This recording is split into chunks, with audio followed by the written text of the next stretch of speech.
Hello everyone, welcome to this holiday scenery of the next episode of Dying to Know More.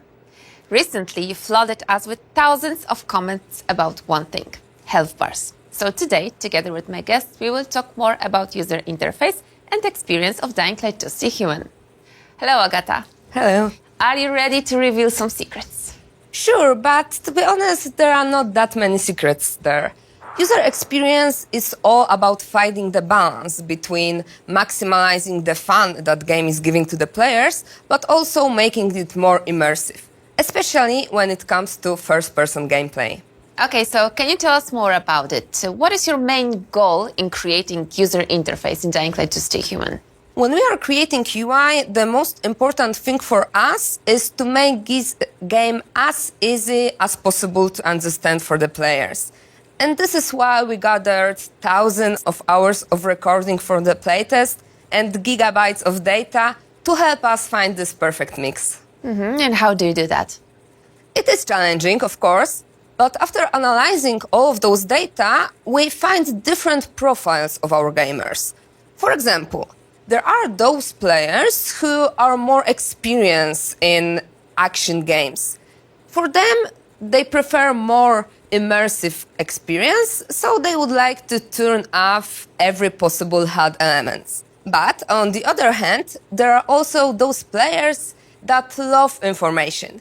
And for them, every possible option that can be turned on is more informative. Those players come mostly from, let's say, MMO or RPG-driven backgrounds.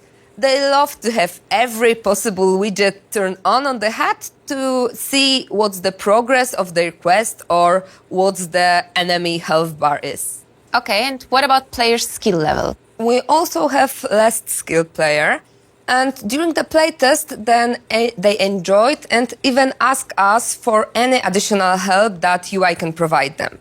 The most important thing that we need to think about everyone. And how do you find the balance between all these needs? I don't think that there is a one profile that fits all the players. No, there isn't. That's why it is really important for us to give some option to the player, the possibility to customize their HUD, but in doing that, also their experience. So can you give us an example of this customization? Health bars, for example. You don't want them? No problem. We won't force you to use it. And this is a message to everyone that was concerned about it. You will be possible to just switch it off. Oh, that's cool. I read a lot of comments about that. Yes, and we also read almost all of them. So if I am a player who focuses on immersive gameplay, will I be able to switch off all of the unnecessary elements that I don't like? Yes, we are trying to make the UI and HUD the most adjustable to your needs. And this is also really important in case of accessibility. You know, Dying Light 2 See Human is a very dynamic game with dynamic gameplay, dynamic music, and of course some elements of the HUD also needed to be dynamic, like for example quest log. And for some players, it's really cool to have all of those dynamic and immersive elements turned on. The other would prefer to just have the static element of the HUD. And you said dynamic quest log. What is that? For example, this quest log is shown only when you are inside the area that this specific quest is going on, or you are doing some specific action connected to this particular quest.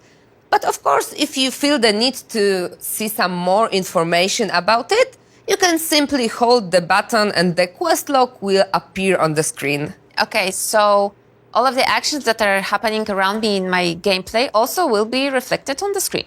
Yes, and this is exactly why we need to test everything many times with many different people. Even the latest preview events give us some data about it.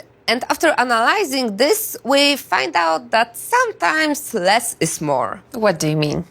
Well, there is this one person, a content creator.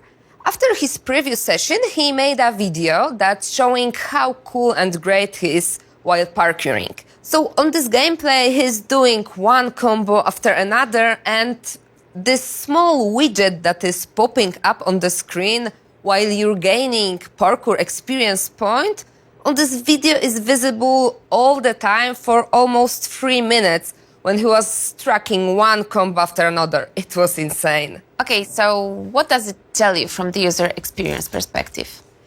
It's telling me that this element, however really rewarding for some players, it's just another boring HUD notification for another.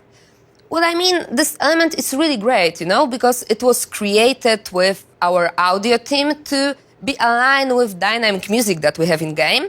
But after this preview, we decided to do some changes in that. What I want to say is that UI needs to be useful and clear for everybody. Everyone needs to feel at home, like everything is in the right place on their screen. Okay, got it. So give me 3 elements of the perfect UI. Only 3? Okay, no problem. So let's see. The first one I've already told you. It's the customization and possibility to adjust the experience to what you need. The second one, I would say the UI should be familiar. It's not about reinventing the wheel. It's about showing to the players those things that are important for them and that are understandable for them. And the last one? Well, the last one, never assume that the players are as familiar as the game as we are. While working on the game and developing it, we spent thousands of hours playing our game, so some of the features are really easy and obvious for us. It's not like that for all of the players. Okay, so I can see that even if the work on the game is finished, your job never ends. Yes, because every comment is really important for us. And we are really listening to our community, as we did with the health bars. Every comment is important, even and especially after the release. Because, let's see, right now the game was tested by hundreds, maybe thousands of players, but after the release we will hear from millions of them. And there might be some conflicting opinion. Oh, I see. So how far can you go with compromising it? Far, but not too far. When we are receiving some conflicting opinion, the thing that we need to look for is not to sacrifice our game design vision. But don't worry, we have our ways to do that. Okay, so I'm not. But you've mentioned before accessibility. Are there any options in Dying Light 2 Stay Human? Absolutely. Dying Light 2 is complex, open-world, first-person RPG games. That means some limitation. But we really want to make it accessible for people with disabilities. Okay, I see. We do that by listening to people and analyzing their behaviors.